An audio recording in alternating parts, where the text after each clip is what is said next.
여러분 안녕하십니까? 옷 벗고 식당 테이블 위로 올라가면 1,000만 원을 주겠다는 황당 내기를 벌인 2명이 재판에 넘겨져 벌금형 선고를 유예받았습니다. 그런데 이 두 사람은 바로 대전의 공무원들이었습니다. 술에 취한 공무원들의 일탈이 도를 넘는다는 지적 속에 지역에선 만취 상태로 도로에 경계석을 던져 사람을 숨지는 게 하는가 하면 음주운전으로 7명의 사상자를 내 구속되는 사례도 있습니다. 이수복 기자입니다. 대전의 한 대중음식점. 지난해 5월 21일 밤 11시쯤 36살 A씨가 함께 술을 마시던 동갑내기 B씨에게 내기를 제안합니다. 1,000만 원을 주면 테이블에 알몸으로 올라가겠다는 겁니다. B씨는 돈을 줄 테니 해보라고 했고 A씨는 옷을 벗고 성기를 노출한 채로 테이블로 올라갔습니다. 알고 보니 A씨는 대전의 한 구청, B씨는 지역 국립대 소속 공무원이었습니다. 공연음란 혐의로 재판에 넘겨진 A씨와 B씨는 각각 벌금 200만 원과 벌금 80만 원이 내려졌지만 선고가 유예됐습니다. 당시 음식점엔 또 다른 손님 2명이 있었지만 두 사람이 목격자들에게 사과하고 위로금을 지급한 점을 고려하면 처벌 필요성이 크지 않다고 재판부는 밝혔습니다. 해당 구청은 인사위원회를 열고 A씨에게 감봉 3개월의 징계를 내렸습니다. 구청 측은 지난해 7월 나체로 거리를 돌아다니던 소방공무원이 기소유예 처분을 받고 경징계를 받았던 사례를 참고해 징계 수준이 결정됐다고 설명했습니다. 반면 교육부는 지난 3월 B씨에 대한 징계 절차를 밟고 더 강한 수준의 처벌인 해임을 결정했습니다. 한 분은 지방직 공무원이시고 한 분은 이제 국가직 공무원이셔서 관할하는 징계위원회가 일단 달라서 같다라고 보기에도 좀 어렵지 않나 싶고요. 지난 10일엔 술에 취한 상태로 도로에 가로수 경계석을 던져 주행 중이던 오토바이 배달기사를 숨지게 한 50대 대전시 6급 공무원이 징역 4년을 선고받았습니다. 또 지난 4월 7일 밤 세종시 금강보행교 인근 도로에서 술에 취한 채로 차량을 몰다가 사고를 내 1명이 숨지고 6명을 다치게 한 국토교통부 소속 4급 공무원도 최근 구속되는 등 공무원들의 음주로 인한 사고가 이어지고 있습니다. 잇따른 공무원들의 일탈에 공직기강 회의가 도를 넘었다는 지적이 나오고 있습니다. TJB 이수복입니다. 보령시 외연도 해상에서 어선이 전복돼 1명이 숨지고 5명이 다쳤습니다. 또 선내에 갇혀 있는 것으로 추정되는 1명은 해경이 구조 작업을 진행하고 있습니다. 보령 해경에 따르면 어젯밤 10시 반쯤 외연도 동쪽 인근 해상에서 7명이 탄 29톤급 어선이 조업을 마치고 복귀하다 전복됐습니다. 사고 이후 인근 어선과 해경이 선박 내부와 바닷물에서 6명을 구조했지만 60대 기관장은 숨졌고 20대 베트남 국적인 나머지 선원 1명이 선박 내에 있는 것으로 보고 구조하고 있지만 어망 등 장애물이 많아 선내 진입에 어려움을 겪고 있는 걸로 전해졌습니다. 해경은 오늘 밤 늦게 크레인을 투입해 어선을 인양한 뒤 선내 수색을 계속할 계획입니다. 이런 일도 있습니다. 지역 문화 발전을 위해 아산에서 건립 중인 복합문화센터 사업이 애물단지가 되고 있다는 소식인데요. 4년 전 지방선거 당시 시장 공약 사업으로 진행했는데 이번에 지방정부가 바뀐 이후 아산시가 계약 해지를 밝혔고 시공사와 법적 다툼으로 국비까지 반납할 처지가 됐습니다. 어찌된 사연인지 김세범 기자가 보도합니다. 오세현 아산시장은 지난 2018년 선거 당시 인구 2만 명으로 캐스팅 보드였던 음봉면에 도서관과 돌봄시설을 비롯한 메머드급 복합문화센터 건립을 공약했습니다.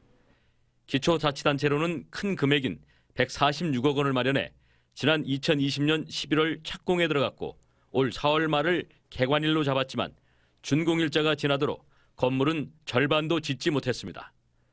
오 시장이 패배하며 선거가 막을 내리자 이 사업은 새 국면을 맞게 됩니다. 아산시는 시공사가 부실한 재정 등 내부 문제로 공사 기간을 어겼다며 즉각 계약을 해지하고 대체할 건설사를 찾겠다고 발표한 겁니다. 한 시공사가 자금난이 좀 있었고요. 현장 운영 능력이 좀 어려워서 제때 저희 계약 기간에 완성을 못했습니다. 회계부서에서 계약 해지에 이르게 되었습니다. 그러자 시공사 측은 공사 과정에서 일부 과실은 인정하면서도 그간 폭우 등 자연재해 영향이 컸다며 소송전에 들어갔습니다. 공사 기간을 연장해주고 자신들에게 완공까지 맡겨달라는 건데 지루한 법적 공방이 예고됐습니다. 140일 주시면 어차피 저희가 진행해서 미진된 부분은 법적으로 좀 뭐 지체를 물겠다 이거예요. 장기간 소송이 이어지면 짓담한 건물은 오랜 동안 흉물로 방치돼 일대 도시 경관을 해치는 건 물론 주민 안전도 위협할 것으로 보입니다. 더구나 공사비를 떼인 하청업체 등이 유치권 행사에 나서는 등 파장이 커지고 있으며 시설 내 도서관은 국가 스마트화 사업 대상으로 선정됐는데 연내 집행이 안 되면 국비 9억여 원을 반납해야 됩니다. 대형 공약 사업임에도 아산시가 시공사 선정부터 관리 감독까지 제대로 했는지 또 선거를 의식해 공사 기간을 지나치게 앞당겨 잡은 게 아니냐는 목소리가 나옵니다. 지역 주민들에게 화려한 장밋빛으로 다가온 공약 사업이 끝을 모르는 깊은 수렁에 빠져들고 있습니다. TJB 김세범입니다. 6월 지방선거가 끝난 지 보름이 지났지만 아직도 화제가 되는 곳이 있습니다. 충남 대부분을 석권한 국민의힘 바람 속에 보수의 고장인 청양군에서 벌어진 뜻밖의 결과 이야기입니다. 태풍을 뚫고 민주당 군수가 재선하고 심지어 지방의회까지 다수당이 된 건데요. 충남에서 가장 작은 청양군의 이변, 새로 당선된 단체장들에게 무엇을 주목해야 하는지 시사점을 주고 있습니다. 강진홍 기자입니다. 20여 년간 보수가 수장을 독차지한 청양군. 그러나 이번 선거는 큰 이변으로 세상을 놀라게 했습니다. 국민의힘 바람 속에서도 민주당 군수가 49.8%의 득표로 재선됐고 도의원은 모두 민주당, 군의회도 다수당이 되는 파란이 인 겁니다. 바람을 극복한 김돈곤 군수의 힘이란 평가입니다. 지역에서 바람이 없었던 건 아니에요. 바람이 있었지만 그보다는 사람 중심 그리고 또 지난 4년 일에 대한 성과에 대한 어떤 평가 이런 게 더 강했던 것 같아요. 청양은 인구 3만의 전국서도 가장 작은 미니군으로 농산업이 기반인 산골 마을입니다. 하지만 김 군수는 실현 불가능할 것 같은 5만 도시 청양이란 희망을 구체적으로 제시한 게 주요했습니다. 청양 최초의 일반 산업단지를 조성하고 도 단위 공공기관 4곳을 유치했으며 스마트팜과 주거, 관광을 결합한 스마트타운의 개념을 제시했습니다. 이 세 가지 사업을 통해 최대 10,000개의 일자리를 만들고 가족들을 합해 2만 명 인구 증가를 수년 내 실현한다는 계획입니다. 농만 가지고는 인구 증가할 수가 없으니 그러면 이 산업단지, 스마트타운 이런 가용 가능한 어떤 정책적 수단을 최대로 동원을 해서 인구를 늘려나가자. 지난 임기 중 일상의 불편함을 덜어줄 주거, 생활 환경의 작은 변화들도 시작됐습니다. 공중보건에만 있던 청양의료원에 산부인과 등 5명의 전문의가 배치됐고 시내에는 최초로 2동짜리 브랜드 민간 아파트가 분양을 앞두고 있습니다. 다른 곳에서는 너무나 흔한 것이지만 청양에서는 불가능했던 일들이 김 군수의 노력으로 하나둘 가시화되고 있는 겁니다. 지역 리더는 우리 군민들 늘 미래 비전에 대한 희망을 자꾸 줘야 되거든요. 희망을 줄 수 있는 그런 정책들을 가져가야 되는 게 맞다고 보고 있고. 인구 5만 자족도시를 향한 장밋빛 청사진.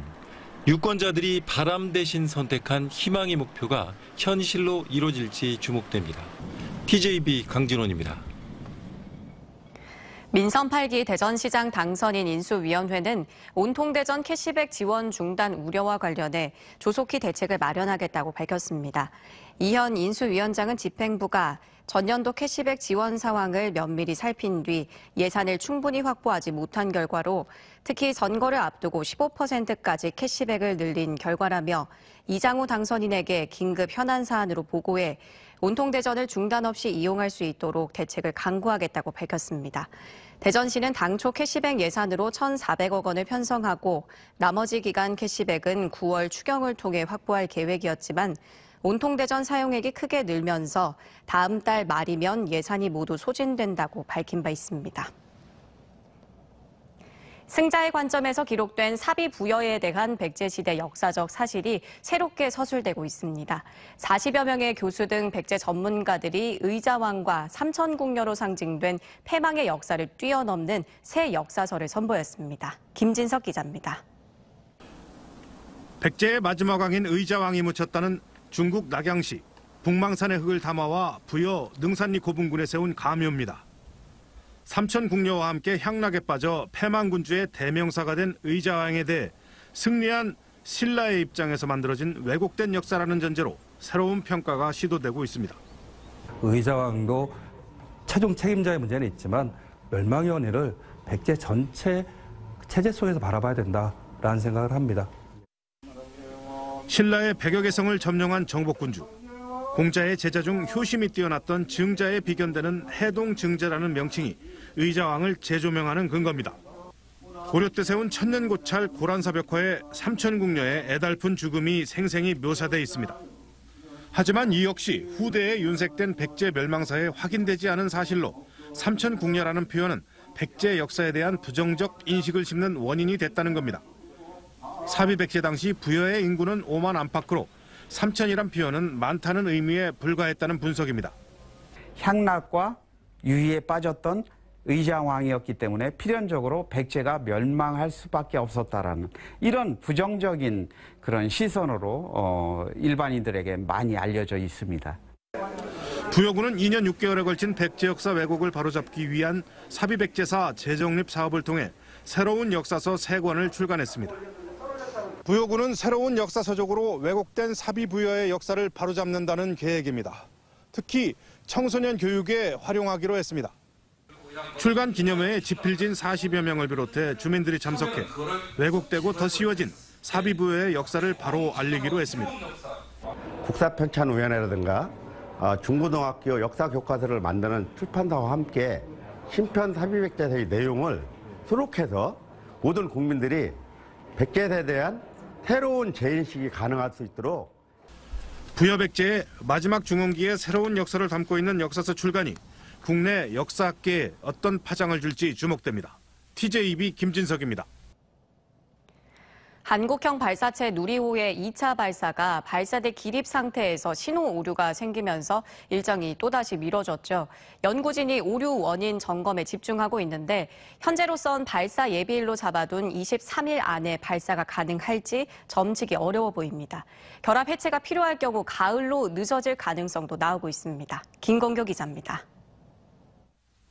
항공우주연구원은 누리호의 비행치를 조립동으로 다시 옮겨놓고 1단부 산화제 탱크 내부 레벨 센서의 측정 오류가 왜 생겼는지 원인 분석에 들어갔습니다. 점검은 센서 신호를 처리하는 탱크 연결부의 터미널 박스, 전선류, 센서 자체 3단계로 나눠서 순차적으로 진행됩니다. 연구진은 신호 처리 박스나 전선류에서 문제가 확인되면 부품 교체만으로 해결 가능할 수도 있지만 3단계 레벨 센서까지 넘어가면 1단과 2단 분리 작업이 필요해서 적지 않은 시간이 소요될 것으로 보고 있습니다. 먼저 1단계로 접근이 쉬운 신호 처리 박스에 대한 점검을 오늘 안에 끝낸다는 계획인데 점검 결과에 따라 상황이 달라질 것으로 판단합니다. 신호 박스하고 전기선 쪽에 문제가 확인이 되면은 저희가 좀 빠르게 이제 어떤 보완 작업을 할 수가 있는데 만약에 레벨 센서 자체 그 부분까지 이제 저희가 점검을 하고 교체를 하고 뭐 보완을 해야 된다고 하면은 조금 더 시간이 필요하다. 다만 연구진은 신호 처리 박스에서 오류 원인을 찾는다 해도 발사 성공 확률을 높이기 위해 레벨 센서를 포함한 시스템 전반에 대한 점검을 진행하는 방안을 검토하고 있습니다. 1단계 점검 결과가 나와봐야 하겠지만 발사 예비일 마지노선인 23일까지는 물리적으로 발사가 녹록지 않다는 얘기입니다. 신호 정전 박스가 문제다라고 판단이 되더라도 전체적인 레벨 측정 시스템에 대해서도 한번 체크를 해볼 생각들이 좀 있거든요. 예비일로 생각하고 있는 23일이 않지 않을까라는 생각을 조심스럽게 하는데 점검을 해보고 말씀드릴 수가 있을 것 같아요. 현재로선 오류 원인을 찾아 해결하기까지 얼마나 걸릴지 판단하기 어렵고 또 발사위원회에서 장마 등 기상 여건을 고려해 일정을 다시 잡아 국제기구 통보 절차 등을 거쳐야 하기 때문에 누리호의 발사 일정을 예단하기는 쉽지 않아 보입니다. TJB 김건교입니다. 코로나 이후 세계 경제 환경 변화와 지역 산업 정책의 방향성을 전망해보는 정책 학술대회가 한국국제경제학회 주최로 대전 오노마 호텔에서 열렸습니다. 내일까지 이틀간 펼쳐지는 세미나에선 팬데믹과 러시아 우크라이나 전쟁, 미국과 중국 간 무역 갈등 등 현안에서 현 정부가 나아갈 방향에 대해 토론이 이어집니다. 지난 12일 대전의 한 동물원에서 6살 아이가 동물 체험 도중 대형 뱀에 물린 사고와 관련해 대전시가 동물원 측에 사과문 게시와 안전대책 마련을 요구했습니다.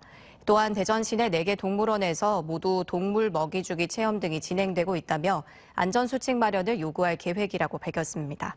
한편 대전 충남 녹색연합 측도 현재 동물원에서 진행되는 먹이주기, 동물 만지기 체험 활동이 사람을 위한 오락 체험에 그치고 있다며 관련 체험을 중단할 것을 주장했습니다. 가뭄에 따른 용수 확보를 위해 어제 저녁 6시부터 공주보에 수문을 닫고 담수를 시작한 데 대해 대전 충남 녹색연합 등 환경단체들은 이번 결정이 금강을 볼모로 삼은 정치 협잡이라며 규탄에 나섰습니다. 이들은 공주보 담수가 가뭄을 해결할 수 없음에도 환경부가 가뭄을 빌미로 수문을 닫았으며 이 과정에서 민관협의체와 사전 논의도 없었다고 비판하고 당초 확정한 공주보 부분 해체를 당장 이행해야 한다고 주장했습니다. 하지만 공주보와 세종보의 해체 문제는 현 정부의 4대강 보존치 방침과 맞물려 해체 결정이 백지화될 가능성도 배제할 수 없습니다. 환경부는 이번 담수는 가뭄에 따른 것으로 가뭄이 해소되면 수문을 다시 열겠다고 밝혔습니다. 강준현 민주당 세종시당 위원장은 기자간담회를 열고 국민의힘 소속 최민호 세종시장 당선인과 관련해 반대를 위한 반대는 하지 않겠다며 잘못하면 견제하겠지만 당선인이 도움을 요청하면 언제든 대화에 응하겠다고 말했습니다. 강 위원장은 또 최민호 당선인의 세종보 존치 입장에 대해선 시민들이 원하는 것이 무엇인지 다각도로 검토해 존치 여부를 판단하는 것이라며 자체 여론조사 등도 검토하겠다고 밝혔습니다. 물류센터에서 수천만 원 상당의 택배 물건을 훔친 20대 일당이 징역형을 선고받았습니다. 20대 A씨 등 3명은 택배회사 물류센터에서 한 명이 망을 보고 다른 한 명이 고가의 택배 위치를 확인하면 다른 한 명이 물건을 빼내는 방식으로 지난해 3월부터 60여 차례에 걸쳐 4,800만 원 상당의 택배를 훔친 혐의를 받고 있습니다. 대전지법 차호성 판사는 일당 중 2명에게 징역 8월에 집행유예 2년, 다른 한 명에게 징역 8월에 실형을 선고했습니다.